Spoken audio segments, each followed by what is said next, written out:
আসসালামু আলাইকুম। কেমন আছেন প্রিয় ভাই বন্ধুরা? নিশ্চয়ই সবাই ভালো আছেন। আমি বৃষ্টির দিনে কি রান্না করব ভেবে পাচ্ছিলাম না, হঠাৎ মনে পড়লো কিছু রান্না করা মাংস ফ্রিজে রয়ে গেছে, মানে কষানো রান্না করাই।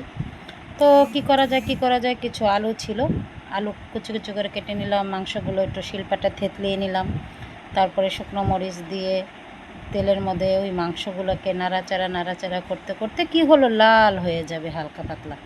তারপরে এখানে আমার পেঁয়াজ অ্যাড করতে হলো। পেঁয়াজটা যখন একটু মোটামুটি একটু হালকা পাতলা হবে, লাল হবে না, মোটামুটি, তারপরে আমার ওই যে কাটা যে আলু ছিল ওটার সাথে ধনিয়া পাতা আছে, কেউ কাঁচামরিচও দিতে পারেন, যার কিন্তু শুকনো মরিচের যে ঘ্রাণটা খুবই ভালো লাগে।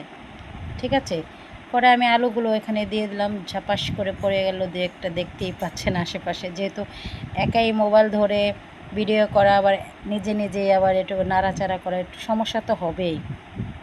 তো তারপরে নাড়াচাড়া করার পরে আমি এটাকে একটু লবণ অ্যাড করব, এখানে লবণ দেওয়ার পরে আবার ভালো করে নাড়াচাড়া করে আলুগুলোকে একসাথে করে এক জায়গায় রাখবো। কিন্তু এখানে কিন্তু একটা কথা আছে, এখানে কিন্তু আলুতে কেউ পানি অ্যাড করবেন না, কারণ পানি দিলে আলুগুলো মানে একটু প্যাচপ্যাচা হয়ে যায়, বা আলুগুলো তো এমনিই সিদ্ধ হয়ে যায়, আলুর পানিতেই আলু সিদ্ধ হয়ে যাবে, আলুর পানি না দেওয়াই ভালো।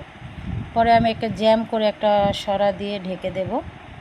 তারপরে কিছুক্ষণ পরে আবার এটাকে তুলে আবার নাড়াচাড়া করব। মিডিয়াম জালে রাখবেন, যাতে বেশি জালে না, কারণ এটার পানি দিয়ে এটা সিদ্ধ হতে হবে, এর জন্য। তো এরকম নাড়াচাড়া কিছুক্ষণ পরে করতে করতে পরে লাস্টে আমি একটু চুলার আঁচটা বাড়িয়ে এটাকে একটু হালকা ব্রাউন কালারের মতো করে, কেউ বেশিও করতে পারেন, কেউ কমও করতে পারেন, যার যেটা ইচ্ছা। সবাই বলবেন বন্ধু কেমন হয়েছে মাংস দিয়ে আলু ভাজি।